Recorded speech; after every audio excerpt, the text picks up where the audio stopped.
What is up, everybody? This is Lyle, No Hippie Trucking and Transportation. Still coming at you from the Salt Lake City terminal. Just woke up, still a little bit groggy, stuff like that. But I do want to give a shout out to everybody at the Salt Lake City terminal that's showing me some love. Had a lot of people stop by. Had a guy take me out to lunch. Listen, it don't get no better than that. So I still kind of consider Salt Lake City as my home, so it's good to be getting that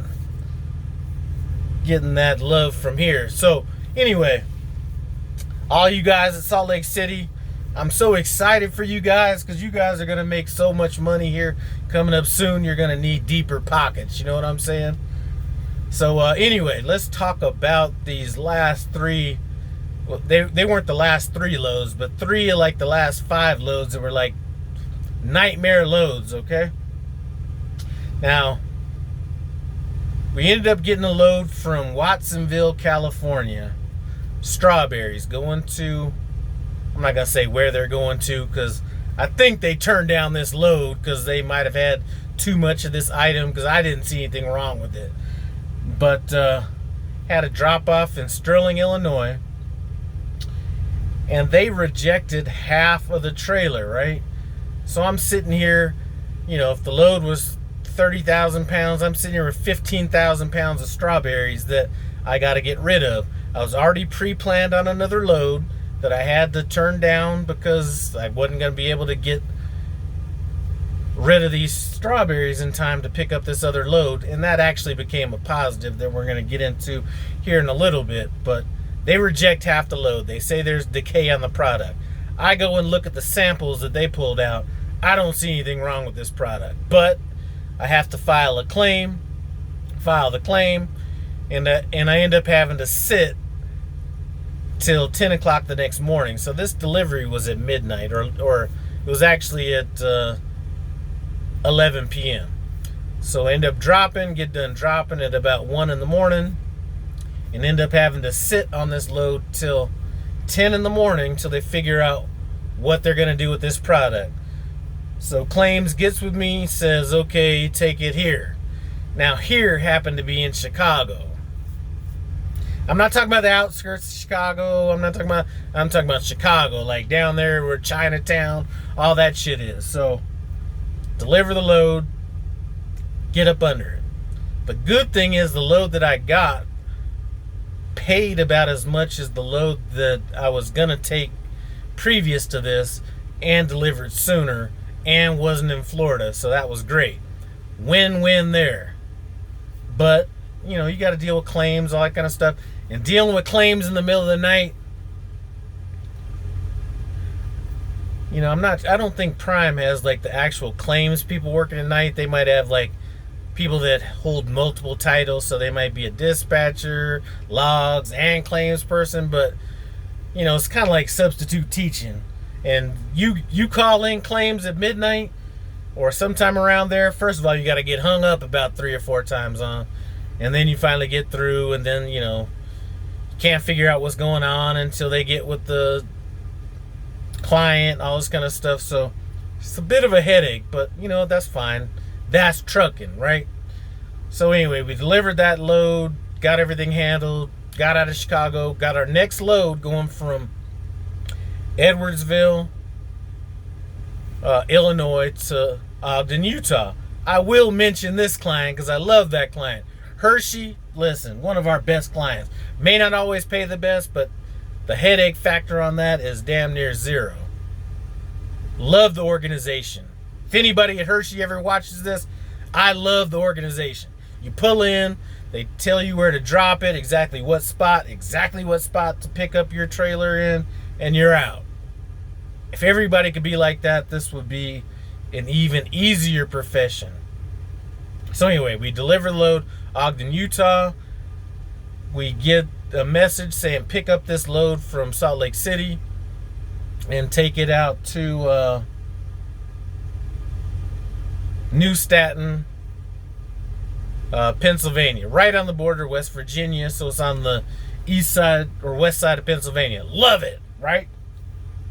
Go drop the load off. I'm not going to mention who the receiver is on this, but this is going to be a load that was dropped at the yard, Salt Lake City yard, from California, and this is bag produce. So if you were to go to a grocery store and you see bag like cauliflower, broccoli, stuff like that, this is packaged up like that. Go out to drop at this place, they reject half the load, right? So we're talking about another like 15,000 pounds. Same thing happens. Can't get a hold of claims, middle of the night, all this kind of stuff. I mean, we got a hold of them eventually, but I mean, it takes some work. Anyway, we sit at this receiver for a while, maybe 5 hours before we figure out what to do with it. And I just tell my dispatcher, listen, I'm going to this truck stop. As soon as they figure out what's going on, let me know. 8 hours later, drop this load off in Pennsylvania. Or not Pennsylvania, excuse me. Well, it is Pennsylvania, but Pittsburgh. And we'll get you pre-planned after that. So I was already pre-planned on another load that I didn't pick up because I wasn't going to be able to get there. So I had to cancel that and then go drop this in Pittsburgh. I'm not sure if a lot of people have actually delivered in Pittsburgh, and I'm not talking about the outskirts of Pittsburgh. I'm talking about down by the stadium, down by the lofts and shit like that downtown. I'm talking about downtown Pennsylvania. My co-driver, trainee, definitely went through it on that.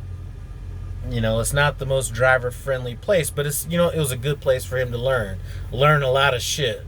Like, just because the navigation says turn here, if it doesn't look like a logical place to turn, don't turn there.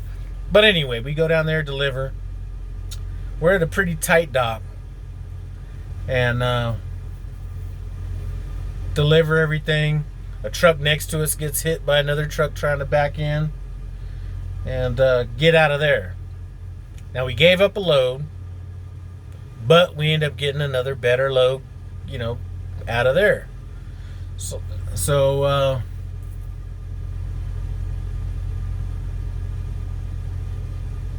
that's right. So we go pick up at, we end up deadheading to northeast Pennsylvania to pick up a load. Doesn't matter where the load's going. I forget where. Kentucky. We were delivering it in Kentucky. So deliver that load. Everything's fine. Go pick up another load in the back hills of Kentucky. Sorry if I'm looking around. There's shit out here going on. If that upsets you, I apologize now. It's a flaw. But we go pick up another load, and it's supposed to be a load coming out to Utah because my co-driver needs to get a birth certificate so he can apply for his TWIC card. That's great. We're going to drop it at the Salt Lake City yard. The appointment's at 3 o'clock, which really comes into play here. So when we get the load, I tell them we can't get to the shipper by 3 o'clock. And they say, you know what, it's a drop and hook. Don't worry about it. You can get there when you get there. Well, the appointment was supposed to be at basically 3 p.m. We don't get there till 3:15. Where this factors in is that they had the load loaded like shit. The load's supposed to be going to California, so you cannot be further back than the 6th, maybe 7th hole on your trailer. Well, we're in the 6th hole. I moved to the 7th, and we're at 38,000 pounds on the front. So they need to rework the load. First of all, the load wasn't ready at 3 o'clock. So we waited till 6. Get the load loaded, go back under it, look at everything. We're 4,000 pounds heavy on the front. We take it back to have them rework the load. They rework the load. The load's actually worse the second time than it was the first time. I call fleet manager. This is night dispatch, not my own fleet manager. I tell them what the situation is and ask them what they want. And I'm going to tell you, if I was a little bit younger in my days, I might have said something a little bit smart ass, but I'm talking to the fleet manager. What do you want me to do? Tell them to rework the load. Saying like I'm 5 years old. Listen. Maturity has mellowed me out so much that I didn't even let that bother me. Had I been 20 years younger, I might have been like, you might want to check your tone right quick. But, you know, because the reason I mentioned it was because they were like acting like they couldn't take anything off the load and was wondering if they could get the load handled. I was asking if we should just cancel the load. So they kind of came at me like, or he kind of came at me like that. I was a little taken aback by that, by the way the response was. Trying to talk to me like I was a little kid or something like that. And but I let it slide. Maturity is the best thing in life, I'm gonna tell you. Getting old is hard because you can't do the shit that you like to do or that you were capable of doing in your earlier years, but it gives you a lot more wisdom, mellows you out, shit like that. Because I would have fucking gone off in my younger days. So anyway, they end up finally reworking the load. We finally get out of there by about 12 midnight. The problem with this is since we were not able to make the load by the original appointment, by their appointment time, we're not able to get detention on that load. So had we been able to get there at 3 p.m., we would have been able to get detention, but since we couldn't, we can't get detention. And it doesn't matter from from Prime's point of view because they on their end rescheduled it, so I'm not taking a service failure or anything like that. Just detention cannot be collected on that load. So anyway, we wasted a bunch of time there. Finally got out to Salt Lake City. Told my guy, you know what, dropped it Saturday morning, just come back to the truck 0500 on Monday, and we'll leave from there to go out to Springfield to get things handled with your TWIC card. Now all that, I mean, it was 3 bad loads, a lot of headaches, stuff like that. Still made some great money on it, so I'm not complaining on that. I haven't looked to see how the detention or layover paid out on that. I didn't get that deep into my settlement, but I think for this last week we grossed, and I'm just saying that I'm not going into weekly. You know, we did like 11.8 to the truck, and then about $6,800 to me in my account, not net, not gross. $6,800 to me. So I'm fine with that. I mean, it more than made up for the headaches that I went through. At this point, since I'm sitting a couple days while he does his thing, this week probably won't be that good. Then when I drop him off, when I take him to Springfield, we might sit out there. But at this point in the training cycle, I'm just trying to get through it. You know, I've made enough money for these last 6 weeks that money's not the issue. I just need to get him through what he needs to get through and get back home.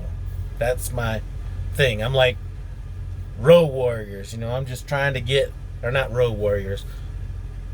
Road Warriors was wrestling. The Warriors, you old school people watch that movie, The Warriors. I'm just trying to get back to home base, man. That's all it is. And I'm running through all the gauntlets it takes for me to get back home. But that's kind of it. 3 bad loads as far as mentally straining and jumping through a bunch of hoops. But the week was actually very, calling it very profitable. I mean, it was above average. I mean, it wasn't super above average, but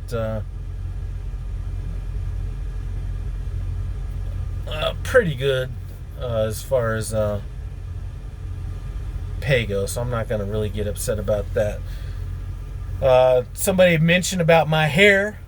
Listen, when I was in boot camp, the way you could tell, you know, anybody that's been in the Marines, the easiest way to tell how far along somebody was in boot camp was by the length of their hair. Because when you first get there, they shave you bald, and then for every week that you're there, you know, they might cut, you know, they'll leave this up top, they'll cut around the sides.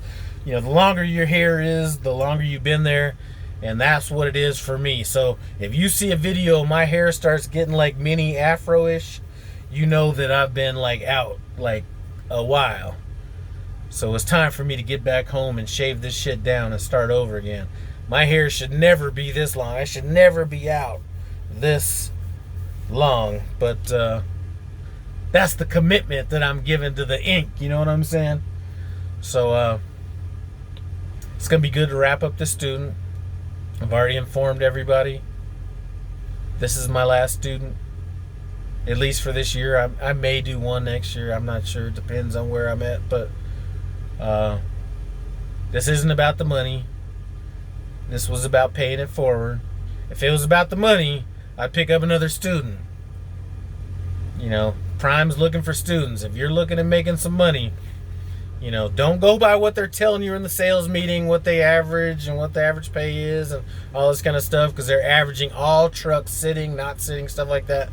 If you're thinking about being a trainer and you are trying to make some money, you're going to make some money training at Prime. And I'm going to say, from me, if you make, I don't think I've made, without there being a reason, like we had to stop and do a sleep study or whatever, $4,000 a week minimum, you know.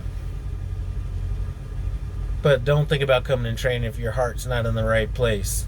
Anyway, enough about that. I'm gonna try to get some more relaxation in. Like I said, these last couple weeks are not about making money. These last couple weeks are about me getting my ass home, period. So if I have to, you know, it'd be nice if I could make some money working my way back to Springfield and then back out here. But this is more about just getting it done and getting him upgraded so I can go back home. So long that one of you guys in PSD might have to take me out and do my TNT training. No, I'm not going to be home that long. I'll probably stay home for about 12 to 14 days, something like that. I talked to my wife. I was like, you know what? I might run a little bit hard for like these next month and a half, 2 months. Because when winter comes, if winter's like it was last winter, I'm not fucking with it. If winter's like it was last winter, I will shut down for a month or 50, you know, whatever. I'm not playing with this shit that was happening last winter. That made no sense. No reprieve anywhere. If you were driving down south, you were getting hit by ice, snow, whatever. If you're driving northeast, snow. If you're driving up, no, you could not escape bad weather last winter. And it has nothing to do with, I'm rambling. It had nothing to do with driving in bad weather. That's part of the game. But when the entire country is immersed in bad weather, it's just a very demoralizing situation. Like normally you figure, you know what, I'm going to pick up in, let's just say Idaho. Weather's bad in Idaho, but by the time I get down to Texas, it'll be great. Texas fucked up, you know? And it was just like the entire country. So it was just like, it's not that it was bad, it was just like you just never knew when relief was coming. So I may run a little bit harder. And so I can take off the time when I need to. As far as what's going on with my truck order coming in, that may end up getting pushed back, may not. I'm going to see when that's coming in. If it becomes a problem, I may put my driver in this truck and then sit out for a while. Or if it's really a problem, I may get with Success Leasing and lease a truck that's already built coming in, and then just lease that one without ordering, and then putting the driver or my driver into that. Anyway, again, Salt Lake City, you guys show a brother some love. Make me feel at home. I do appreciate it. I'm going to probably come back here and try to catch up on some sleep, but I do want to thank everybody that has stopped by, taken me out to eat. All that kind of stuff is much appreciated. And I appreciate you guys for stopping by No Hippie Trucking and Transportation. Comment, subscribe, and I'm out.